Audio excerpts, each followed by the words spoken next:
बच्चों, कैसे हो क्लास 9th? गुड। पेपर की तैयारी चल रही है, पास आने वाले एग्जाम्स। और बच्चों, आज मैं आपके लिए एक सैम्पल पेपर लाई हूँ, मेरे साथ साथ सॉल्व करो सो दैट आप सिर्फ देखना मत, साथ साथ सॉल्व करो एक रफ नोटबुक में। ठीक है, गेट रेडी, हम लोग साथ साथ पूरा सैम्पल पेपर सॉल्व करेंगे। ओके, चलो स्टार्ट करते हैं। First question, section A, first question. MCQs हैं हमारे, 1st to 10 हमारे सारे एमसीक्यूज हैं। And my first question is factors of a minus 27 ab cube are a minus 27 ab cube के factors निकालने हैं and these are my 4 options. Okay, हम क्या करेंगे, सबसे पहले a कॉमन लेंगे इसमें से, 1 minus 27 b cube. All right, अब क्या करेंगे, यहाँ पर ये हमारा 1 का क्यूब है और ये क्या है बच्चों, 27b का क्यूब, मतलब 3b का होल क्यूब, है ना। हमें पता चल रहा है कि ये ए क्यूब माइनस बी क्यूब बन रहा है, यानी ए क्यूब माइनस बी क्यूब का फॉर्मूला क्या होता है, हम साइड में लिख लेते हैं सो दैट हमें हेल्प मिल जाए। A minus b, a square plus b square plus A b, right. तो ये क्या हो जाएगा, हमारा ए क्या है यहाँ पर, ये, और बी ये है, तो ए माइनस बी यानी 1 माइनस 3b, और ए स्क्वायर यानी 1 का स्क्वायर, बी स्क्वायर यानी 3b का square, A B plus A B यानी 1 इंटू 3b। ठीक है बच्चों, तो ये हो गया a 1 माइनस 3b और ये हो गया 1 plus 9b square plus 3b। सो हमारा ऑप्शन कौन सा मैच कर रहा है, फर्स्ट ऑप्शन मैच कर रहा है, क्योंकि ये हमारा क्या है, 1 plus 3b plus 9b square, 1 plus 9b square plus 3b, और कोई ऑप्शन हमारा मैच नहीं कर रहा है। So my answer will be first a part. Okay बच्चों, let's move on to next question. Next question says, A part is my answer. Okay, a point of the form 0 comma y lies at origin. Second option on y-axis, on x-axis, none of the above. मैंने आपको पहले भी बताया, x-axis पे जितने भी points होते हैं उनमें y कोऑर्डिनेट हमेशा 0 होता है, क्योंकि ये पॉइंट हमारा 1,0 होता है ना। ये वाला कौन सा हुआ, 2,0। इसी तरह से ये कौन सा हुआ, -1,0। और यहाँ पर कैसे होते हैं, y-axis पर 0,1, 0,2। उन्होंने कैसा पूछा है, 0,y, यानी वो होगा हमारा y एक्सिस पर। सो हमारा ऑप्शन होगा B, यानी ऑन y एक्सिस। ओके बच्चों, let's move on to third question. How many linear equations in x and y can be satisfied by the values x is equal to 1 and y is equal to 2? बच्चों, x is equal to 1, y is equal to 2, तो solution बहुत सारी equations का हो सकता है ना। तो इसका मतलब तो इनफाइनाइटली मेनी लीनियर इक्वेशंस होंगी, राइट। समझ आया ना। तो क्या मतलब कि x is equal to 1 और y is equal to 2, तो बहुत सारी इक्वेशंस है जो सेटिस्फाई कराएंगी ये कोऑर्डिनेट को, पॉइंट को, ठीक है ना। तो हमारा ऑप्शन होगा B, which is infinite many. Okay बच्चों, my fourth question is, in triangle ABC, E is the midpoint of median AD. बच्चों, ये हमारा सिलेबस में इस ईयर नहीं है, क्योंकि हमारा एरियाज ऑफ पैरेललोग्राम्स कट हो गया है, चैप्टर डिलीट हो गया है, ठीक है। तो ये वाला क्वेश्चन हम अटेम्प्ट नहीं कर रहे हैं अभी, ठीक है बच्चों। चलो नेक्स्ट क्वेश्चन पर आते हैं, which is question number 5। Question number 5 is, the circumference of the base of right circular cylinder, cylinder का बेस, यानी अगर मेरा ये सिलेंडर है तो वो किसकी बात कर रहे हैं, वो बेस की बात कर रहे हैं, और बेस हमारा सर्कुलर होता है सिलेंडर का, तो उसका सर्कमफ्रेंस क्या होगा, 2πr। सर्कमफ्रेंस ऑफ बेस क्या होगा, 2πr, which is given to be 44। That means 2πr को मैं 44 के इक्वल रख सकती हूँ, ठीक है बच्चों। आगे वो बोल रहे हैं, if the total surface area is 968 centimetre square, TS से टोटल सरफेस एरिया जो हमें गिवन है वो 968 है, तो टोटल सरफेस एरिया क्या होता है बेटा सिलेंडर का, वो होता है 2πr h plus r, which is given to be 968। हमें क्या निकालना है, sum of height and radius, मतलब to find h plus r, ठीक है, ये हमको निकालना है। करते हैं, 2 पाई आर क्या है 44, हमें यहाँ पर सरकमफ्रेंस दे रखा था, इस वैल्यू को हम यहाँ पर पुट कर देते हैं इस 2 पाई आर की जगह, वो आ जाएगा हमारा 44 और h प्लस आर बचेगा जो कि हमारा डायरेक्टली आ जाएगा। हमें h प्लस आर अलग नहीं निकालना है, h और r अलग अलग से नहीं निकालना, हमें h प्लस आर इकट्ठा निकालना है, ठीक है। तो h प्लस आर मेरा आ गया 968/44, that means 11 4s are 44, 11 8s are and 11 8s are, तो 422, so my answer will be 22 centimeter. Okay बच्चों, a line intersects two concentric circles, a line intersects two concentric circle, ये वाली line जो है ये दो concentric circles को A B C और D पे कट कर रही है, ठीक है, इंटरसेक्ट कर रही है। Then A B C D से बड़ी है, ग्रेटर है, या A B is equal to C D है, या B D greater than A C है, या फिर डी ऑप्शन, ठीक है। ये हम कैसे करेंगे, हम ये सपोज कर लेंगे कि ये हमारा पॉइंट पी है मान लो, ठीक है। अब जब हमारा सेंटर ओ से ये परपेंडिकुलर है तो हमें पता है कि perpendicular from the centre of the circle to a chord bisects the chord, bisect करता है, क्या मतलब है इसका कि सर्कल में सेंटर से अगर मैं कॉर्ड पर कुछ परपेंडिकुलर ड्रॉ करती हूँ तो वो इसको बाइसेक्ट करता है कॉर्ड को। तो अगर मैं स्मॉलर सर्कल को देखूँ, स्मॉलर सर्कल में OP जो है वो परपेंडिकुलर टू BC है, तो इसका मतलब BP is equal to BC है, ठीक है। अगर मैं लार्जर सर्कल में देखूँ तो हमारा OP परपेंडिकुलर टू AD है, AD भी तो कॉर्ड है लार्जर सर्कल की, ठीक है।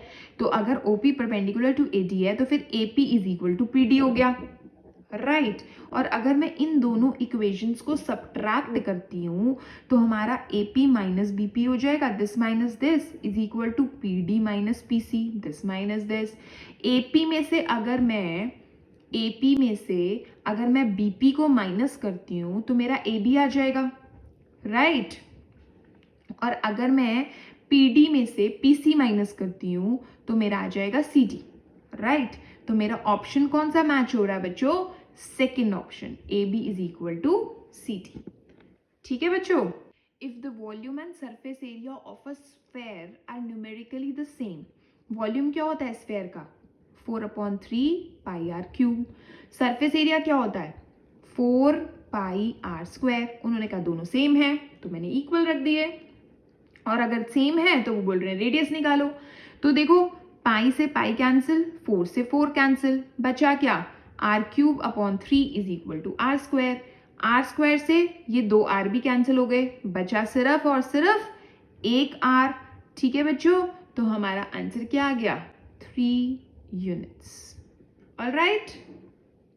8th क्वेश्चन है हमारा, which of the following is not a measure of central tendency. बच्चों हमने मीन, मीडियन एंड मॉड पढ़ा है एंड तीनों ही हमारे मेजर्स ऑफ सेंट्रल टेंडेंसी कहलाते हैं।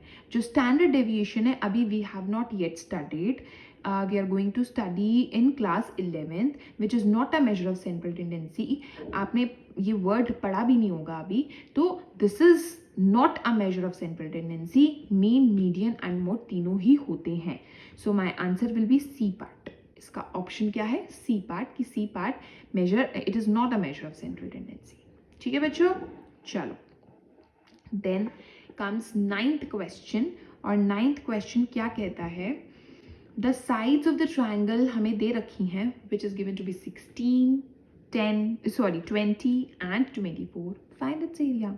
16 सेंटीमीटर, 20 एंड 24, ठीक है। हमें एरिया निकालना है तो हम क्या करेंगे, पहले हम S इज इक्वल टू, पहले हम फॉर्मूला लिखते हैं A plus B plus C/2, Heron's formula है ना। अच्छा ये आ गया हमारा 16, 20 एंड 24/2, ठीक है। क्या आ गया है अब यहाँ पर हमारा 36 प्लस 24/2 विच इज हमारा 60/2, दैट इज 30 सेंटीमीटर, ठीक है। अब हेरॉन्स फॉर्मूला क्या होता है, हेरॉन्स फॉर्मूला होता है हमारा root S into S minus A, S minus B, S minus C। तो S is 30 into 30 minus 16, 30 minus 20, 30 minus 24, ठीक है। अब क्या आ गया हमारा 30 इंटू 10 में से 6 गए 4, 2 में से 1 गए 1, यहाँ पर 10 और यहाँ पर 6, ठीक है। अब हम इसके फैक्टर्स निकालते हैं। ये होगा हमारा 5 इंटू 3 इंटू 2, ये होगा हमारा 7 इंटू 2, ये क्या होगा 10, 5 इंटू 2, 6 क्या होगा 3 इंटू 2। तो चलो देखते हैं अब 5 हमारा कितनी बारी है, 2 बारी, एक बार आ गया। 3 हमारा कितनी बारी है, 2 बारी, एक बार आ गया। 2 हमारा 1 2 3 4, तो इसका मतलब 1 एंड 2, और क्या बचा, सिर्फ और सिर्फ हमारा 7 बचता है, तो ये आ गया √7 सेंटीमीटर स्क्वायर। 5 3 ज़ा 15, 15 2 ज़ा 30, 30 2 ज़ा 60, 60 √7 centimetre square will be my answer. तो हमारा सी पार्ट जो होगा हमारा आंसर होगा, ठीक है बच्चों। आगे चले 10th question, which of the following can not be the empirical probability of an event. बच्चों प्रोबेबिलिटी का जो आंसर होता है ना वो हमेशा 0 और 1 के बीच में होता है। 0 भी हो सकता है, 1 भी हो सकता है, एंड 0 और 1 के बीच में होगा, ठीक है। अब 0 विच कैन नॉट बी बोला है, 0 हो सकता है, यस, 1 हो सकता है। 5/4 की वैल्यू होती है 1 पॉइंट समथिंग, यानी 1 से बड़ी हो गई। 4/5 की वैल्यू होती है 0.8, यानी 1 से छोटी। So my answer will be C, it can not be the probability, क्योंकि ये 1 से बड़ा हो गया, ठीक है। आगे चलते हैं 11th, if x plus 1 is a factor of the polynomial 2x square plus kx, then find the value of k। अगर x plus 1 इसका फैक्टर है, अगर x plus 1 इसका फैक्टर है तो इसका मतलब हम x plus 1 को पहले रखेंगे 0 के इक्वल, और x आ गया मेरा -1, जो डिवाइजर होता है उसको हम हमेशा 0 के इक्वल रखते हैं। फिर जो हमारा -1 आया हम उसमें पुट करेंगे अपने fx में। मेरा fx क्या है, 2x square plus kx, ठीक है। तो ये हो जाएगा f-1, 2 -1 का square plus k into -1 and it will be equal to 0। हम इसको 0 के इक्वल क्यों रख सकते हैं, क्योंकि हमें दिया हुआ है कि x plus 1 इसका फैक्टर है, ठीक है। तो कोई भी चीज़ अगर 2 इज अ फैक्टर ऑफ 12, तो इसका मतलब अगर मैं 12 को 2 से डिवाइड करती हूँ तो मेरा रिमाइंडर 0 आता है, तो ये रिमाइंडर ही है एक तरह से हमारा, ठीक है। तो हमें k की वैल्यू निकालनी है। अब हम क्या करेंगे, 2 इंटू -1 का square is 1 minus k is equal to 0, तो हमारा 2 इज इक्वल टू k आ गया, that is my answer. So ये फिल इन द ब्लैंक था, है ना। चलो आगे चलते हैं, which is 12th question. 12th question क्या बोलता है, the point 3, -5 lies in which quadrant. 12th very easy question, 3, -5। 3 कहाँ पर होता है बच्चों, पॉजिटिव एक्स एक्सिस की तरफ, है ना, ये वाला हमारा 3 होता है। और -5 कहाँ होगा, नीचे की तरफ, ऊपर तो नहीं होगा, ऊपर तो पॉजिटिव जाएंगे, नीचे की तरफ, तो that means this is 4th quadrant, right. So my answer here it will B 4th quadrant, ठीक है। आगे चले, चलो अ cord is at a distance, देखो 13th क्वेश्चन क्या बोलते हैं, a chord is at a distance of 8 centimeter from the center of the circle of a radius 17 centimeter।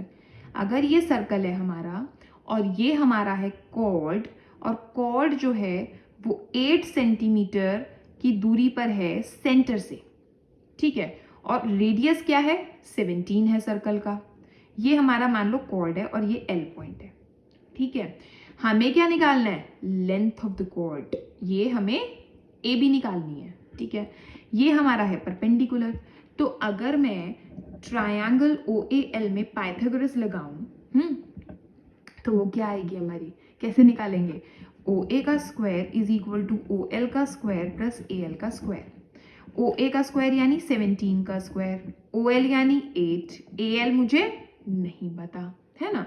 ये हो गया हमारा 289 और 8 8 जा 64 इधर आ गया, ये हो गया ए एल का स्क्वायर। ये हो गया हमारा 225 is equal to A L का स्क्वायर, यानी 15 is equal to A L, क्योंकि 225 किसका स्क्वायर होता है 15 का। तो अगर ये मेरा 15 आ गया तो ए बी कितना होगा, ए बी होगा ट्वाइस ऑफ ए एल, क्योंकि परपेंडिकुलर अगर हम ड्रॉ करते हैं सेंटर से कॉर्ड पे तो वो कॉर्ड को बाइसेक्ट करता है, यानी AL और LB हमारे इक्वल है। तो जो AL होगा वही LB होगा, तो इसलिए AB को मैंने लिख दिया ट्वाइस ऑफ AL, यानी 2 × 15, यानी मेरा आंसर आएगा 30 सेंटीमीटर। सो इस क्वेश्चन का आंसर क्या है? 30 सेंटीमीटर, और ये भी एक फिलअप ही था हमारा। ठीक है बच्चों next question is the probability of not getting a multiple of 3 when a dice is thrown. अब not getting a multiple of 3, तो देखो जब डाइस थ्रो करते हैं हम तो हमारे नंबर्स आते हैं 1 2 3 4 5 6। कौन से मल्टीपल नहीं है? सिर्फ 3 और 6 ही तो है मल्टीपल 3 के, ना तो 1 है, ना 2 है, ना 4 है, ना 5 है ना। तो 1 2 4 एंड 5 हमारे मल्टीपल्स नहीं है 6 के, सॉरी 3 के। ठीक है, तो हमारे कितने नंबर्स हो गए? 1 2 3 and 4। So probability of not a multiple of 3 हमको ये निकालना है। तो हमारा क्या आ जाएगा बच्चों? 1 2 3 4, दैट इज 4। और टोटल हमारे कितने नंबर्स हैं? टोटल सैम्पल स्पेस क्या है? उसमें 6 नंबर्स हैं, तो हमारा आ जाएगा 4/6 which comes out to be 2/3। Okay, next question number 15 says dash is the mean of first 4 prime numbers। Prime numbers कौन से होते हैं बच्चों? फर्स्ट 4, सबसे स्मॉलेस्ट प्राइम नंबर कौन सा होता है? 2, देन 3, देन 4 होता है प्राइम? नहीं होता, क्योंकि 4 कॉम्पोजिट नंबर है, देन 5 एंड देन 7। तो हमारा मीन निकालना है हमें इन चारों नंबर्स का। तो हमारा क्या आ जाएगा mean? Sum of all the numbers upon sum of observations upon number of observations which is 4, क्योंकि नंबर्स कितने हैं हमारे पास? 4। तो 2 + 3 5, 5 + 5 10, 10 + 7 17/4, that is 4 4s are 16, 4 2s are 8, 4 5s are 20. So my answer will be 4.25.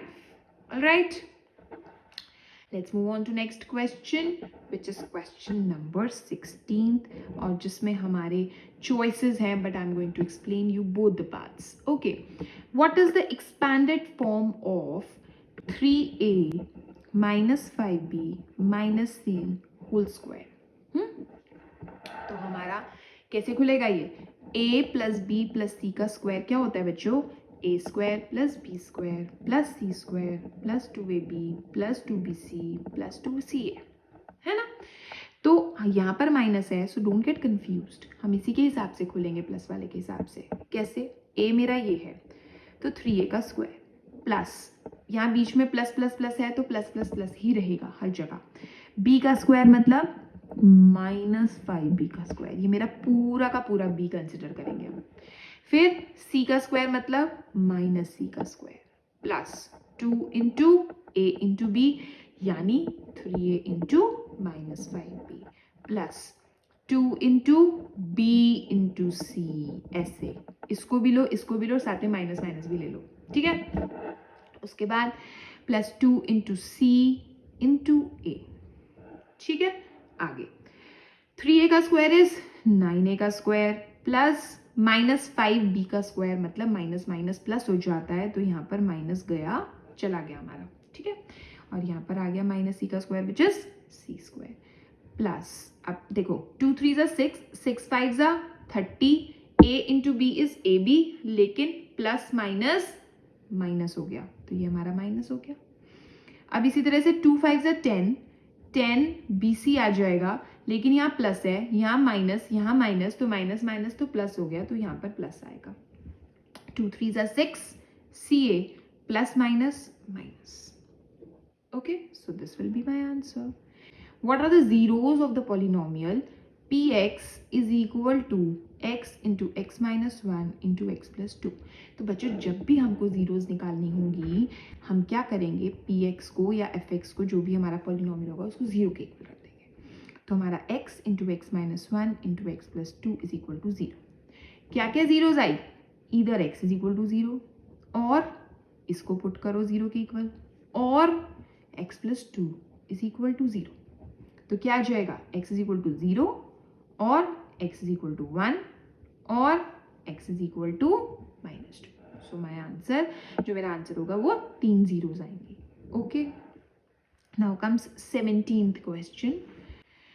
What are the coordinates of a point which is at a distance of 8 units from x-axis? देखो, हमें एक ऐसे point के coordinates निकालने हैं जो point 8 units है x axis से, ठीक है, and it lies on the negative direction of y axis. X axis से 8 यूनिट्स की दूरी पर है, लेकिन उन्होंने साथ में ये बोल दिया कि वो negative direction of y axis पर है, यानी वाई एक्सिस की नेगेटिव डायरेक्शन होती है नीचे की तरफ, है ना.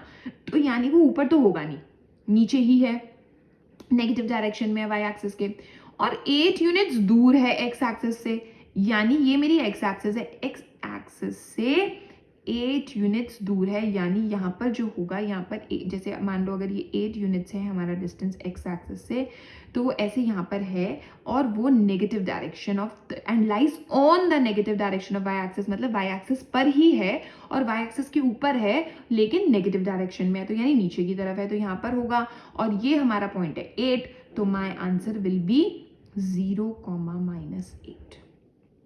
ये होगा हमारा पॉइंट, ठीक है. अब और वाला जो क्वेश्चन है इसका 17th का, वो ये बोलते हैं कि what is the equation of the line, right the equation of the line which is passing through the points -2. मतलब एक इक्वेशन ऐसी लिखनी है जो इसको भी सेटिस्फाई कराए, इसको भी और इसको भी, तीनों कोऑर्डिनेट्स को सेटिस्फाई कराए. अब देखो -2,2 अगर मैं देखूं, तो अगर मैं इसमें पुट करूं -2 और इसमें पुट करूं 2, तो -2 + 2 मेरा 0 ही आएगा ना. 0,0 इसमें पुट करो, 0 + 0 0 ही आ रहा है. 2, -2 पुट करो, 2 यहाँ पुट करो, y -2 पुट करो, तो 2 + -2 तब भी 0 आ रहा है. So that means this is the equation जिसमें अगर मैं इन तीनों कोऑर्डिनेट्स को रखूं तो मेरे सेटिस्फाई हो रहे हैं, ठीक है. चलो बच्चों आगे चलते हैं. 18th क्वेश्चन क्या बोलता है, what is the figure formed by joining the mid points of the adjacent sides of the parallelogram. Parallelogram की एडजेसेंट साइड्स, यानी ये एडजेसेंट होती हैं साथ साथ वाली, एडजेसेंट साइड्स के मिड पॉइंट्स को ज्वाइन करो. ये अगर मिड पॉइंट है, ये भी मिड पॉइंट है, ये भी मिड पॉइंट है, ये भी मिड पॉइंट है, और अगर हमने इनको ज्वाइन कर दिया तो हमारी जो फिगर बनेगी पैरेललोग्राम के अंदर वो कौन सी फिगर है.